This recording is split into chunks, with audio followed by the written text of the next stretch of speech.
and welcome to the GMBN Tech Show. What we got, Neil? Well, we've got a brand new gearbox downhill bike from Zerode. Nice. We've got some 3D printed titanium cranks from Cane Creek. The all-new Canyon Neuron. And we get our hands on the brand new Eagle transmission.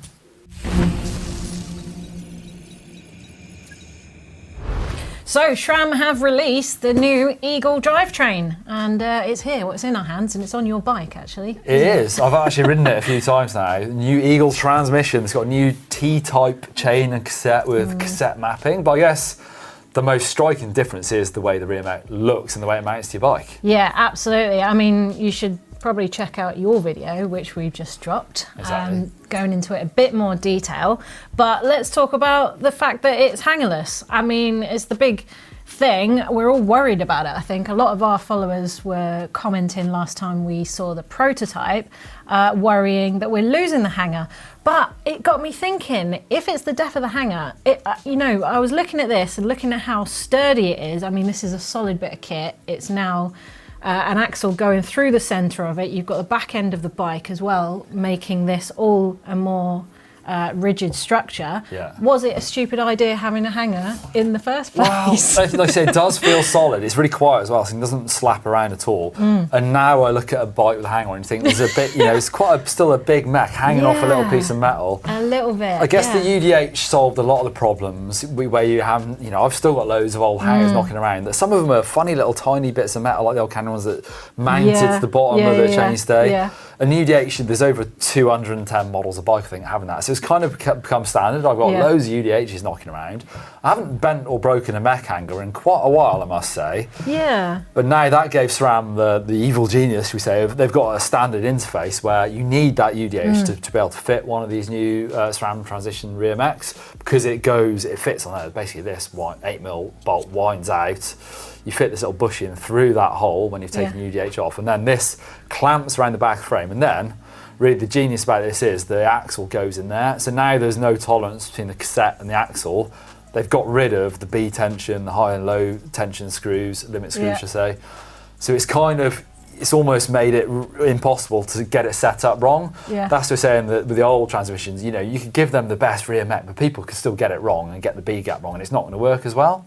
So it's really interesting the way they've done that. Yeah, it really is. And I've got to say, I mean, I was in awe of SRAM when they brought out the UDH, because honestly, trying to find a mech hanger was one of the massive downsides to the whole system before. You had to have a mech hanger that was compatible with the derailleur as well as compatible with the frame. There weren't a lot of cross-compatibleness. You know, the UDH sort of solved that. I've now got a couple of UDHs at home, which will go on pretty much all my bikes now. Yeah, right. So yeah, but I guess it was having to fix that when it bent. I mean, the benefit of the hanger bending is also the curse, because it now means that you could easily bang it and bend it, and then your shifting's all out of whack. I mean, technically, that's kind of eliminated on this, and the fact that it pivots around the axle as well means, like you said, there's no tolerances now. It should be perfect shifting absolutely every time. You know what, funnily enough, one of the disadvantages with hangers is sometimes, I mean, I've done it a couple of times, but the only way you find out that you've just bent it is your rear mech then goes, because your max screw doesn't really, it goes into the back wheel, and then you realise, oh, I've bent my hanger. Yeah, exactly. It'd be really interesting to see if anyone else, if Shimano follow suit, if they can, if they're allowed to. I'm sure SRAM have patented this, if we see more of these direct mount mechs coming from other brands. And if we see, obviously this is access at the moment, is it going to trickle down to cable actuated? I guess it probably will. And this is actually the XXSL. Yes. We've got 3 different group sets. You've got XXSL, XX and XO. And now actually they used to be split by sort of what the intended use by. XX was cross country, XO was trail and enduro. Now it's more price point. So XXSL is XC, but it's the highest. As you know, anything XX is highest price point. XO is the slightly cheaper version. Yeah, I mean, so we have seen a fair amount of direct mounts in the past. So Shimano have played around with this in about 2012 with the Saint and the Shadow. In fact, I think you can still get some direct mounts on road bikes at the moment with Shimano, but it's not the same as this sort of coaxial design. So yeah, I'd be interested to know if anyone's used any of the old direct mount systems with Shimano. Let me know down in the comments below, did it improve anything for you over the normal sort of hanger? And also, let's get on the debate in the comments below about hangers. Are you worried about that disappearing and potentially having a direct mount derailleur, or do you think it's a good idea? Is this a useless piece of tech that we should have got rid of a long time ago? Join the debate in the comments below.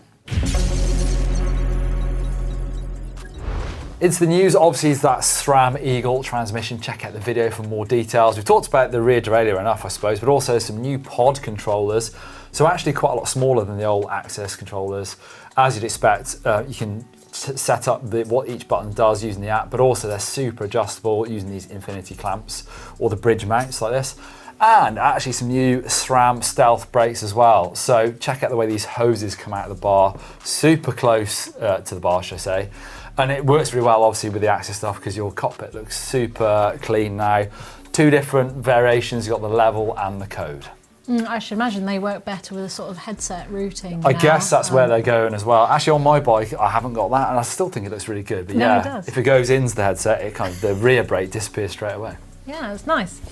So new from Canyon is an all-new Neuron, actually. So it's their 29er 140mm full suspension bike for all-day riding, trail, down country, whatever you want to call it. It's their fun bike, so check this out on screen. New for this year is a shorter seat tube by about 20mm in the bigger sizes and a longer reach, so it should be more confidence inspiring on the descents. Slacker head angle as well for that confidence and less twitchiness.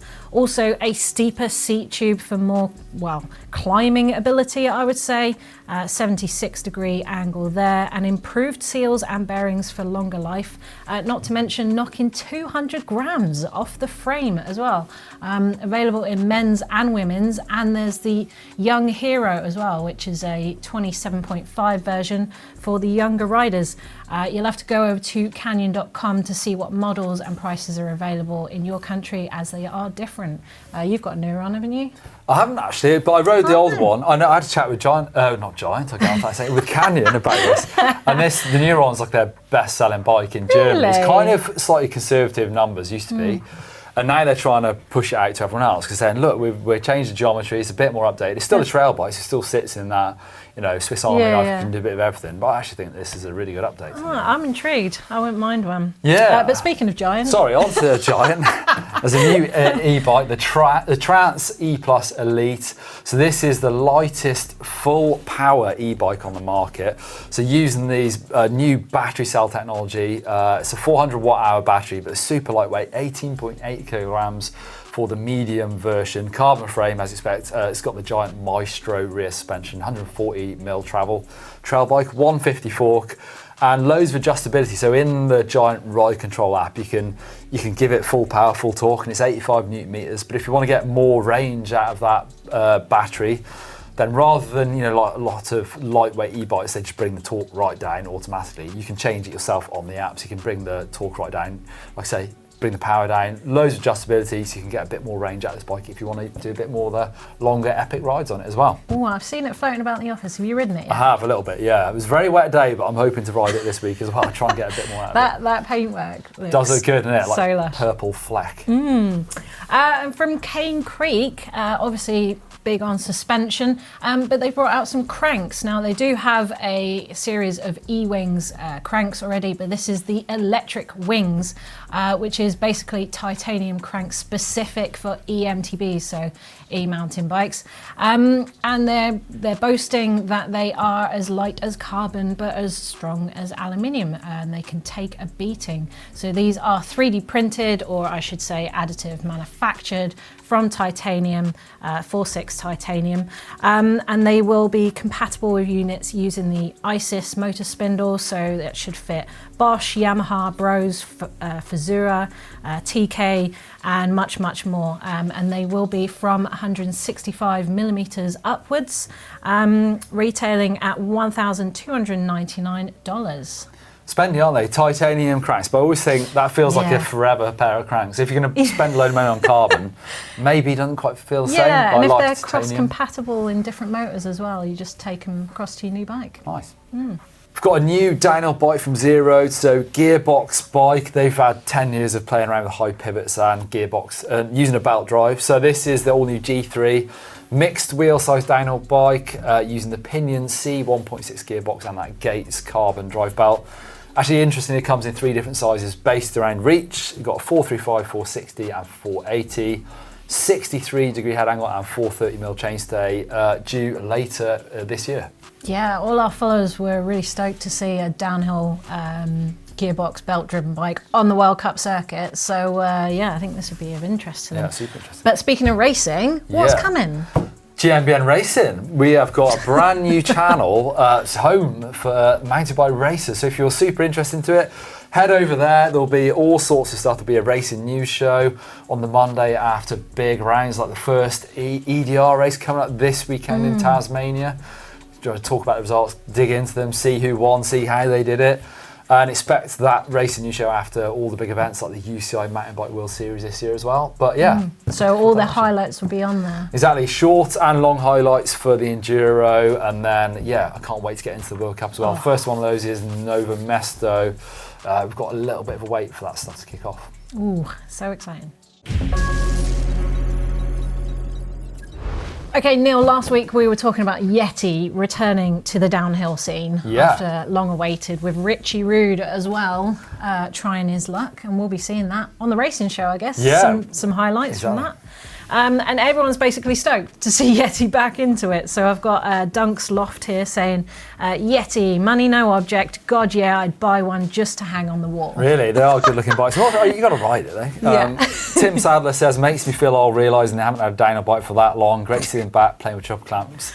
But being realistic, it isn't about sales, it's about marketing. Yeah. It makes me feel old because I remember Jared Graves riding one of these downhill bikes. Oh, I went on a really? Fox testing camp in Whistler with Jared Graves. That was a long time ago. 2008, 9. Wow. Yeah. So Gabe C says, if I lived anywhere near a proper downhill bike, I would definitely start a Yeti downhill bike fund. Yeah, you'd need a big piggy bank for that. Well, Fred Rowe is on it. Says, I'd buy that bike in a minute. Waiting years for this. Blimey. It's a lot of love. Kev B says, personally, I can't wait to see Yeti in downhill. I think downhill in general is becoming even closer to things like Formula One. I can see the idea of Yeti going into downhill, not to sell the downhill bike, but to sell the brand, just like Ferrari doing F1. Yeah. That makes sense. It's always been the chat. I kind of think Enduro might be that a bit now, because these people look at it and they know that's the bike they ride. Oh. Whereas downhill's always, it appeals to the niche a bit more, but I don't know. I mean, I suppose. I've always seen downhill as F1 and Enduro is like rally. Yeah, it makes sense. Chuck Bryan says, Richie racing downhill, Yeti again. Fantastic, go Richie. It'd be cool to see Richie Rude on downhill bike properly racing. Yeah, be interesting. And Sam Hill as well. Like, we're just getting all the olds back in. Should we get Steve Peake back in? Why not? He'd still go fast. Yeah. So Liquid State says, I miss seeing weekend shredders on the DH bikes. Time for a comeback. Yeah, is this going to bring back some love to downhill? It would be cool, wouldn't it? Yeah, a lot of my friends used to all have downhill bikes. That's what we do at weekend. We'd shuttle each other using our vans. But yeah, I guess everyone rides in jet, or even e-bikes nowadays. So yeah, it'd be cool to see that. Thanks for your comments, guys. Okay, I'm going for top mods this week. Fancy delving in? Let's do it. All right, so I've got from Preston here in Greensboro, North Carolina. He's got a Kona Process 153, but check this out. His buddy Mike has stripped it using a media blasting tank. Gone for a raw look. Yeah, raw look. He says he's been riding it this way pretty much since new, and it looks pretty much new still. Only upgrading it with some Hope parts. I don't know anyone who loves his bike more than Mike does, he says. So colour match fits. I've seen people use paint stripper to take paint on. That is messy, it looks like it. But I've never seen people media blast. I guess it works. I mean, do you have to treat the frame? I guess you have to keep it clean, otherwise they'll sort of oxidise a bit. I would treat it, but if this guy's been riding it for a couple of years at least, then it's doing all right, isn't it? Fabian Burrell used to have a raw frame for World Champs because it was a pound lighter without paint on it. But only won that. Why didn't he race all year with it? I don't know. It's like Danger Home in XC, isn't it? Taking all the paint off. So I've got another one here from Dana in Boston, Mass, with a Rocky Mountain Blizzard. As you can see, it was this blue and red number down here. Whoa. Fancied a bit of an upgrade and actually, used tape to create this sort of Black Panther on it. He's actually taped that up himself. That's pretty good. It was very jazzy before, wasn't it? Very jazzy. But doesn't that look pro? I wouldn't know that was a home job seeing it. Look at that. I'm not sure I've got the courage to do that to my bike, but well done. I know. Well done. That is really credible. Like, well done for the patience on that. Oliver's pulled out his 2011 Commissar Meta 55 and he's put a 650 front wheel in it, new front fork, short stem, dropper, and 1x gear. So sort of updated the old bike with a mullet. Mini Moulet. It's not 26 in back, 650 in front. Why not? I mean, isn't that what they were riding at Rampage, basically? So now you've got yourself a free ride bike.